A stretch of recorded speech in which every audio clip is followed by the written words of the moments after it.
बिस्मिल्लाहिर्रहमानिर्रहीम। अस्सलामुअलैकुम प्यारे मोहतरम नाज़रीन, मैं अपने चैनल में आपको खुशामदीद कहता हूँ। आज आपके लिए बहुत इंटरेस्टिंग वीडियो लेके आया हूँ। उन बहनों के लिए, उन भाइयों के लिए जिनके यहाँ औलाद नहीं होती, औलाद ना होने के असबाब क्या हैं, आपके यहाँ औलाद क्यों नहीं हो रही, तो ये सारा कुछ मैं आपको इस वीडियो में बताऊँगा। हज़रत सुलेमान अलैहिस्सलाम ने परियों को बुला के उनसे पूछा कि औलाद ना होने के असबाब क्या हैं, यानी औलाद क्यों नहीं होती। बे औलाद जो जोड़े हैं उनके लिए बहुत ही प्यारी वीडियो है। आपने वीडियो लास्ट तक देखनी है, गौर से देखनी है। बस शर्त ये है, वीडियो थोड़ी सी लॉन्ग हो तो परेशान नहीं होना। जो बातें आपको बताई जाएंगी आपके भला और फ़ायदा के लिए बताई जाएंगी। पहली दफ़ा जो चैनल पे आए हैं उनसे रिक्वेस्ट करूँगा, चैनल को सब्सक्राइब करते हुए 7 घंटे के निशान को दबा के आल नोटिफिकेशन प्रेस कर दें ताकि तमाम मुफीद वीडियोज़ आपको बर वक्त मिल जाया करें। प्यारे बहन भाइयों, ये सारा कुछ मैं आपको पढ़ के सुनाऊँगा और ये जो सब कुछ लिखा हुआ एक कदीम पुरानी किताब में लिखा हुआ है। तो इस किताब में जो जैसे लिखा हुआ है सारा मैं आपको वैसे पढ़ के सुनाऊंगा। आपने गौर से देखते जाना है, ठीक है। तो इसमें यानी मैं आपको सारा जो तरीक़ाकार जो जिसमें लिखा हुआ है मैं आपको पढ़ के सुना देता हूँ। बे औलाद औरतों की बीमारी और उनका इलाज। गौर से देखते जाएं, मैं आपको पढ़ के भी सुना देता हूँ। एक दिन बाबा जी की खिदमत में अर्ज़ किया कि बाज़ मरीज़ देखने में आए कि सेहत तो अच्छी मालूम होती है, औलाद नहीं होती। तो बाबा जी साहब ने फरमाया, मैंने ये बात अपने पीर साहब से दरियाफ़्त की। उन्होंने फरमाया कि मैंने अपने पीर से सुना, एक दिन सुलेमान अलैहिस्सलाम तख्त पर बैठे हुए थे। बहुत सी औरतें बे औलाद हज़रत के दरबार में हाज़िर हुईं। तो अर्ज़ किया कि हमारे यहाँ औलाद पैदा नहीं होती। तो हज़रत ने फरमाया, अब ठहर जाओ, परियों को बुलाता हूँ, दरियाफ़्त हाल मर्ज़ करता हूँ तो फिर आपको बताता हूँ। हज़रत सुलेमान अलैहिस्सलाम ने परियों को तलब किया, बे औलाद औरतों का हाल दरियाफ़्त किया। तो परियों ने अर्ज़ किया, हज़रत 7 मर्ज़ रहम में होती है, यानी जो औरतों का रहम है उसमें 7 मर्ज़ होती हैं, तो जिसकी वजह से औलाद पैदा नहीं होती। तो हज़रत ने फरमाया, मर्ज़ भी बताओ, साथ साथ इलाज भी बताओ। परियों ने अर्ज़ की, आप सुनो, मर्ज़ ये है।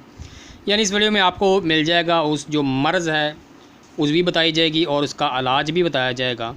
तो प्यारे बहन भाइयों, पहली जो वजह है ये कि औरत का रहम जो है फिरा हुआ होता है, तो नुत्फ़ा अपनी जगह पर नहीं जाता, ठीक है।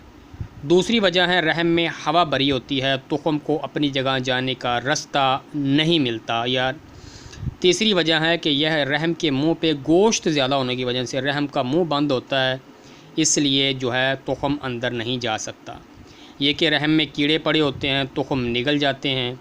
ये कि रहम में गर्मी होती है, उसमें खून मिल जाता है, तो इस वजह से भी हमल ठहर नहीं पाता। ये कि रहम में सर्दी ज़्यादा होती है तो फिर भी जो रहम ठहर नहीं पाता, यानी उसमें हमल ठहर नहीं पाता। अगर औरत को असेब देव परी होता है तो वो जो हमल जो होता है उसको ठहर नहीं देता, जो तुख़्म होता है उसको मार देता है।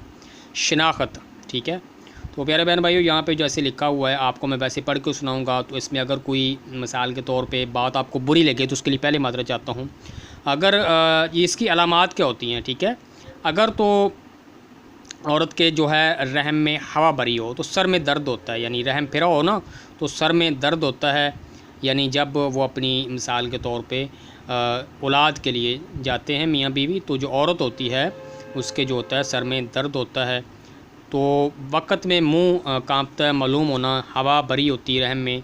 इस वक्त हड्डियां दर्द करती हैं और रहम गोश्त तो ज़्यादा होता है, ठीक है। हड्डियां अगर जिस वक्त यानी मिसाल के तौर पर अगर औरत सर दर्द हो, रहम पेरा होता है, अगर इस वक्त मुंह कांपे तो मालूम होना चाहिए कि रहम में हवा भरी है। अगर इस वक्त हड्डियां दर्द करें तो मालूम होना चाहिए कि रहम में गोश्त ज़्यादा है। अगर पाँव की पिंडलियाँ दर्द करें तो रहम में कीड़े होते हैं जो नुत्फ़ा को या हमल नहीं ठहरने से खा जाते हैं। अगर किसी जगह दर्द हो तो फिर यानी साया होता है, या सेब या परी का साया हो सकता है। अगर रहम का मुंह उल्टा हो तो क्या होता है जी, अगर तो मुर्गाबी यानी एक जगह, ये आपको इसका हल बताने जो बता रहे हैं जैसे, मगर ये सारा जो आपने हल करना है अपने डॉक्टर से मशवरा करके करना है, क्योंकि बाज़ दफ़ा बाज़ को जो तदबीर होती हैं या बाज़ दफ़ा बाज़ को जो होता है ये चीज़ें सारी जो होती हैं वो जो मुनाफिक नहीं आती, यानी उनको नफ़ा नहीं देते। तो प्यारे बहन भाइयों, अब ये वजूहात आपको बता दी हैं, ठीक है। तो इसमें अगर ये जो चीज़ें हैं ये यानी मिल जाएं, अगर इसको आप इस्तेमाल कर लें तो बहुत ज़्यादा बेहतर है। अब मैं यहाँ पे ये नहीं बताऊँगा क्योंकि मैं कोई हकीम नहीं हूँ, ठीक है, ना ही मैं कोई डॉक्टर हूँ, मैं एक आमल हूँ ना, यानी औलाद पैदा होने की जो वजूहात हैं वो बता दी गई हैं। अब इसके लिए आपने अपना जो चूज़ कर लेना है कि आपको क्या मसला है, फिर आप उसके मुताबिक अपना जो है डॉक्टरी इलाज करवाएं या अपना किसी भी हकीम से इलाज करवा सकती हैं।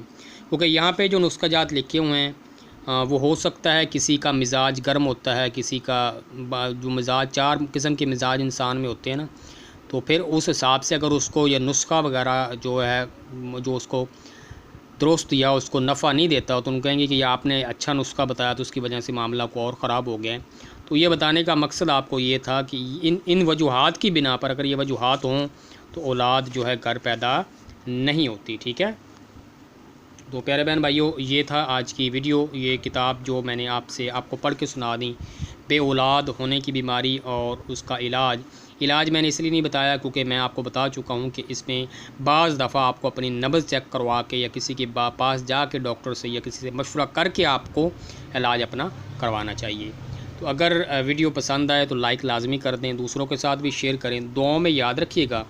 तो नेक्स्ट इस बुक में जो भी अच्छी यानी तावीज़ात हैं या जो भी अच्छे इसमें जो भी यानी अमलियात हैं वो भी आपसे शेयर करता रहूँगा। तो इंशाल्लाह नेक्स्ट वीडियो में फिर हाज़िर होऊंगा। दुआओं में याद रखिएगा। चैनल को सब्सक्राइब अभी तक जिन्होंने नहीं किया चैनल को सब्सक्राइब लाजमी कर दीजिएगा। प्यारे बहन भाइयों, वीडियो देखने का बहुत बहुत शुक्रिया। इसी के साथ मैं अपने प्यारे मोहतरम नाजरीन से इजाज़त भी चाहूँगा। वीडियो को लाइक करना मत भूलिएगा। नेक्स्ट अगर कोई आपकी डिमांडिंग वीडियो हो तो मुझे लाजमी कमेंट्स में बताइएगा, मैं इंशाल्लाह डिमांडिंग वीडियो आपकी लाजमी बनाऊँगा। अल्लाह हाफिज़, अल्लाह निगहबान।